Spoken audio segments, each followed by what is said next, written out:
Welcome to the battlefields of World War II. In this series, we will be looking at a massive amount of conflicts in chronological order which occurred during the span of World War II. We begin all the way back, when things start to escalate in Asia during 1937, and go all the way to 1945 at the end days of the war. Each conflict will be briefly introduced with information mainly provided by Wikipedia. The battle will then be fought out in Battlefield 1942. All theaters of war, including the Pacific, Western Europe, Eastern Europe, and Africa, will be dealt with.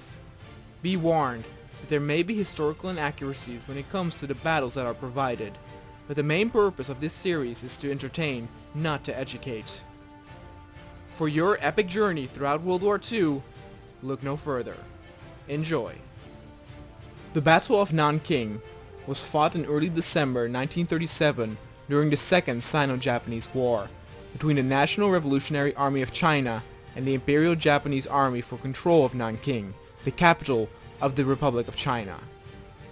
Following the outbreak of war between Japan and China in July 1937, the Japanese government at first attempted to contain the fighting and sought a negotiated settlement to the war. However, after victory in the Battle of Shanghai, expansionists prevailed within the Japanese military, and on December 1st, a campaign to capture Nanking was officially authorized. The task of occupying Nanking was given to General Iwane Matsui, the commander of Japan's Central China Area Army, who believed that the capture of Nanking would force China to surrender and thus end the war. Chinese leader Chiang Kai-shek ultimately decided to defend the city and appointed Tang Shengxi to command the Nanking Garrison Force, a hastily assembled army of local conscripts and the remnants of the Chinese units who had fought in Shanghai. Japanese soldiers marched from Shanghai to Nanking at a breakneck pace, rapidly defeating pockets of Chinese resistance. By December 9th, they had reached the last line of defense, the Fukuo Line, behind which lays Nanking's fortified walls. On December 10th, Matsui ordered an all-out attack on Nanking, and after less than 2 days of intense fighting, Chiang decided to abandon the city.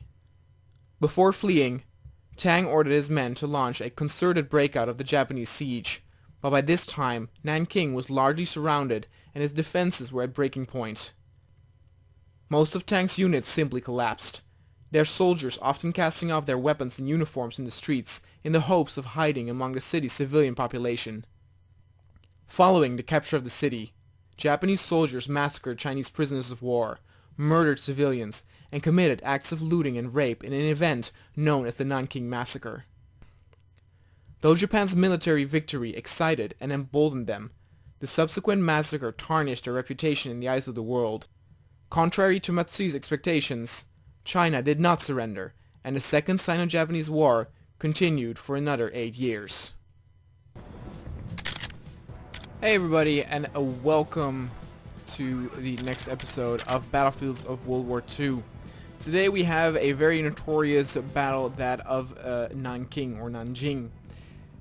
The reason why it is of course notorious is because after the battle had been won, the so-called Nanking Massacre occurred.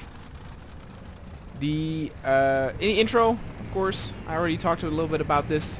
The march towards the city took a few days, and there were some small skirmishes here and there, but the real battle happened at the walls over there and did not last very long because a lot of the soldiers, the Chinese soldiers defending, were very low morale. I don't necessarily blame them, especially when the leader abandons or decides to flee but still decides the city be defended. It's basically a suicide mission. And then I don't think you can blame the soldiers for wanting to run themselves. There's no point in wasting your life for nothing. I'm currently playing as the Japanese. Again, if you're new to this series, please go watch the previous 2 episodes, where I usually begin the episode playing as the victor. Japan, of course, won this battle. It is not that I necessarily prefer the Japanese in this scenario. I just play whoever wins. Now this is a massive map, perfect for the increased unit amount of 255.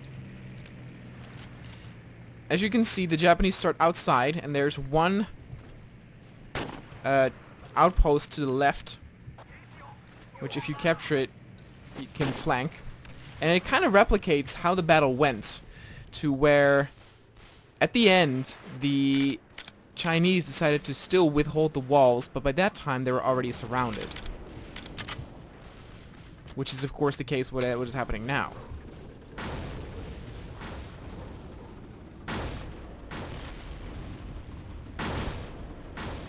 Now I did a little bit of research on how the massacre came to be.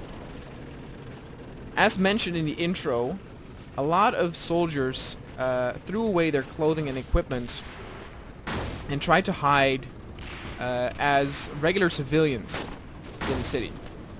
Word of this spread through the Japanese army, and so they went to a thorough search from house to house, searching for soldiers pretending to be civilians.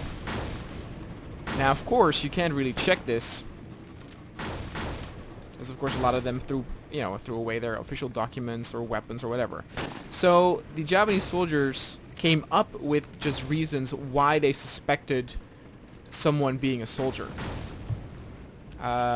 They first said that they were looking for like marks on the shoulders indicating that they were wearing heavy backpacks.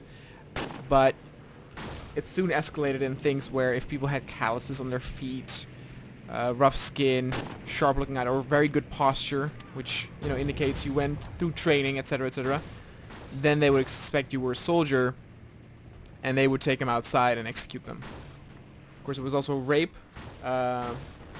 It's to believe that 20,000 people were raped during the massacre, which is terrible. And one of the reasons, of course, why this happened is because there was international media that brought this out days after this occurred. Oh, just one quick note, I'm really bad at flying. But here we have a nice look of the city. Oh shit. Let's not hit the pagode.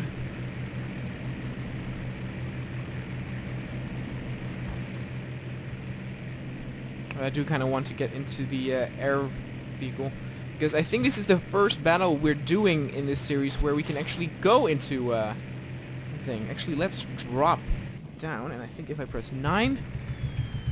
Nope. I was like, shit, what is parachute? But I guess it doesn't have. I thought it was 9 always, but maybe I'm wrong.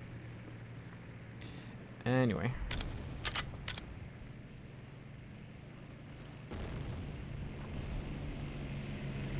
So yeah, those terrible things, because of course in war, and a lot of parties are guilty of this, a lot of war crimes happen. People were raped from a lot of sides. But again, because there was press, there was press located, this became very notorious. Berlin is another good example where I believe almost 1 million women were raped by the incoming Russians, yet that didn't really get a whole lot of acknowledgement because, Germany was portrayed as the bad guy, and blah blah. But only recently it has surfaced more, and things and documentaries and also movies regarding this subject. Oh Jesus! And then I died. Have been published.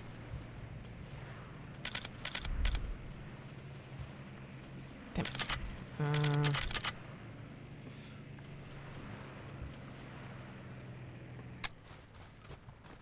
It's of course it's a heavy toned subject, and I want the series, of course, to be, because that's what Battlefield, right? Battlefield is like, it's war, but it's a little bit more arcadey. But I feel like if you talk about something like Nanking that has that surrounding it, I feel like it needs to be addressed.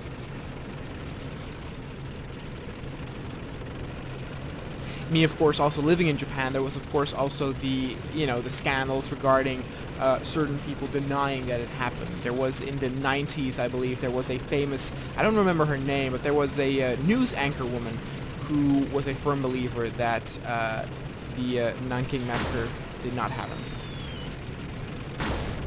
Oh, nice shot there.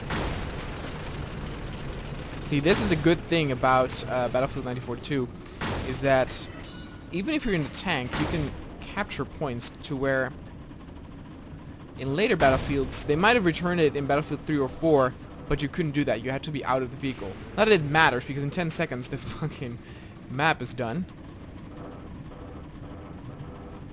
But we were about to take the city. Alright guys, let's now actually play as the Chinese and see if we can hold the Japanese out. During the Shanghai Knights battle, we of course were not able to. So hopefully we will do a bit better now. As you can see, actually the Chinese do start with this. Let's actually see if we can hold that first. Would be interesting. Maybe this would kind of replicate what we were talking about in the intro, about like the smaller skirmishes as they march towards it. What the fuck?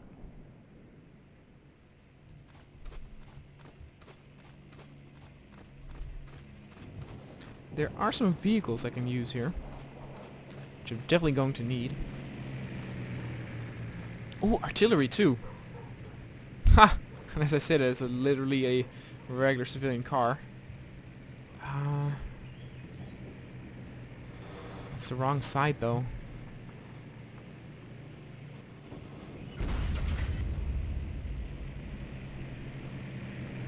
That pilot is even worse than I am.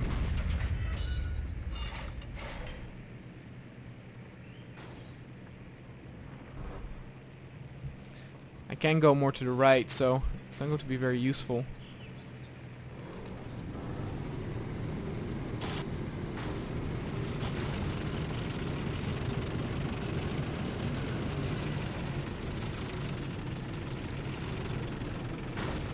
Oh, already taking hits.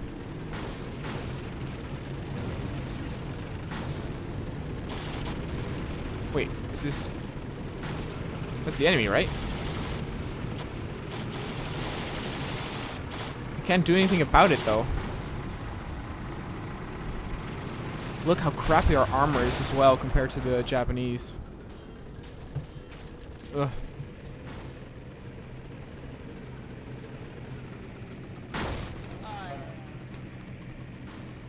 Alright, they took it over. That felt quick.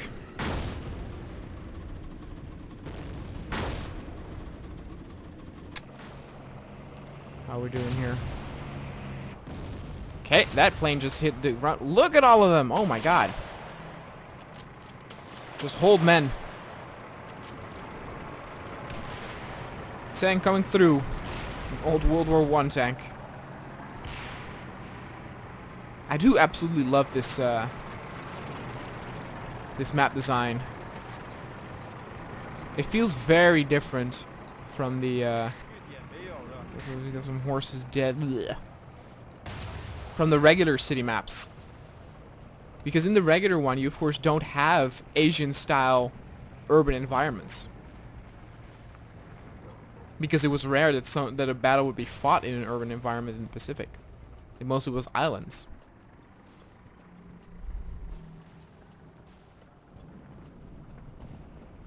This place seems to mostly hold.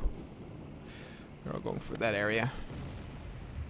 They're trying to capture. We still have a large group over there, though.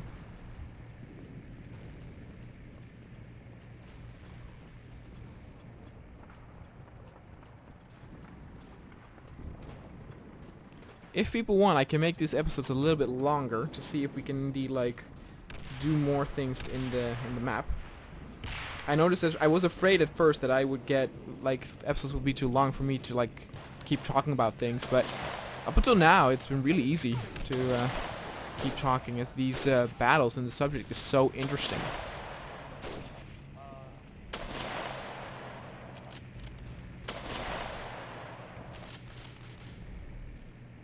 Shit. Gotta reload.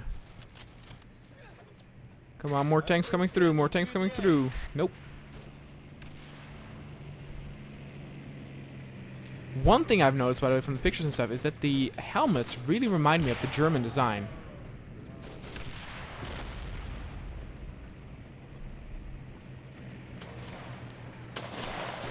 You can see though that we are doing a better job of keeping them out than at least when I was on the Japanese side. It doesn't seem that they're utilizing their tanks too much, but then again, they don't have it, a whole lot of it. They mostly have planes. Let's actually spawn a little bit outside, see if we can get some armor to push them even further back. That's a regular car. Ah, I see. Let's actually use the car and drive through the armor. Oh.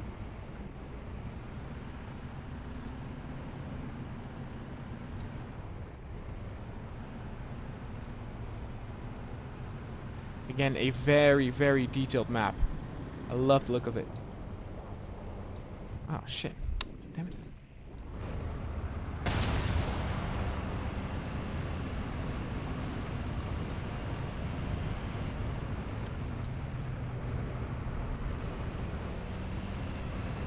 Here we go.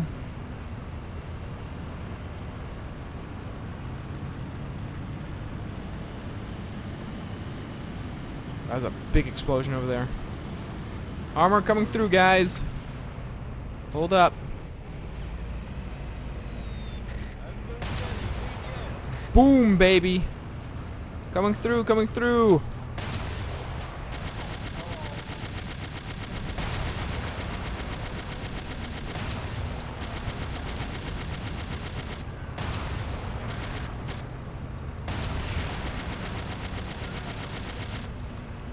Die! Die, motherfuckers! You think you can come in our land? Take our shit? Fuck your plane. That's what I... Uh-oh. Now I'm gonna die.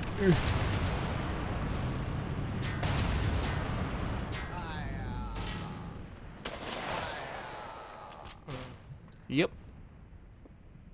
I did a ton of damage, though. Ton of damage.